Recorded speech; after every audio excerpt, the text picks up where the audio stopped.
दिमा हासाव जिल्लानि जाथिंगा ओनसोलाव साननैनि हाबाफारिजों 2021 मायथाइनि जाथिंगा फोरबोखौ थांनाय बुधबार खालिनिफ्राय खुंनाय जायो। गुबुन गुबुन जायगानिफ्राय दावबायफैनानै जाथिंगा ओनसोलाव जिरायफैनाय बायदि रोखोमनि दावमा दावसाफोरखौ रैखाथि आरो संरैखा होनायनि थांखिजों बे फोरबोखौ खुंनाय जायो। Very fantastic. I was not expecting this. Haplong is very beautiful. यहाँ का सर मिनिस्टर लोग बहुत cool है, like बहुत humble है, बहुत freely रहता है, बहुत अच्छा लग रहा है। And here's the उदखारि हान्जा आलफा आयाव हाबनो फैनाय सास्नि लाइमोनफोरखौ पुलिसआ हमदों। आलफा आयाव हाबनो फैनाय सास्नि लाइमोनफोरखौ भास्कर गगৈ, पंकज गगৈ, प्रफुल्ल फुकन, मनोरन्जन जरा, समरजित लहकर, बिग राजख'वा आरो बिथुल बरुवा होननानै सिनायथिदों। आसाम पुलिस आरो आसाम राइफलनि जुथाइ हाबाफारि लानायनि गेजेरजों सनारिनि जबखायाव सास्नि लाइमोनफोरखौ हमनो हायो।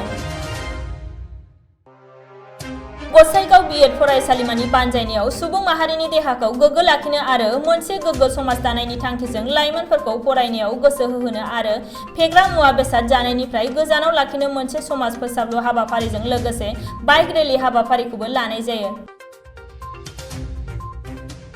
सरकारनि हेंथायै गोख्रों सोगोमखांदों दुलाराय आसाम फोरोंथाय मोननाय हमगार्ड जुवानफोरा। खामानिनिफ्राय जिरायथ'नाय हमगार्ड जुवानफोरनि 60% मासिफोरखौ आसाम सरकारनि नखर बिफाना गैया खालामनायनि खौरांखौ मोननायनि उनाव दुलाराय आसाम फोरोंथाय मोननाय हमगार्ड आफादनि कक्राझार जिल्ला कमिटिया मोनसे खौरांगिरि मेलनि गेजेरजों हमगार्डफोरनि साख्रिखौ अरायथा खालामालासेनो दानोब्ला गोख्रों सोमावसारनायजों लोगोसे आखायाव हाथियार दैनो गोख्रों सांग्रांथि होदों।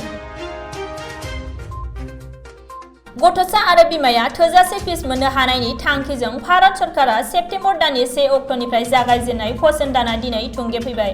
पोषण दाननि जोबथा सप्ताजों लोब्बा लाखिनानै गुबुन गुबुन जायगायाव बायदि हाबाफारि लानाय बायदिनो कक्राझारावबो कक्राझार आइसिडिएस प्रजेक्टनि बानजायनायाव राष्ट्रीय पोषण दान 2021 जों लोब्बा लाखिनानै गथ'साफोरनि गासै बिथिङाव सांग्रांथियारि हानजा सुरनाय हाबाफारि लादों।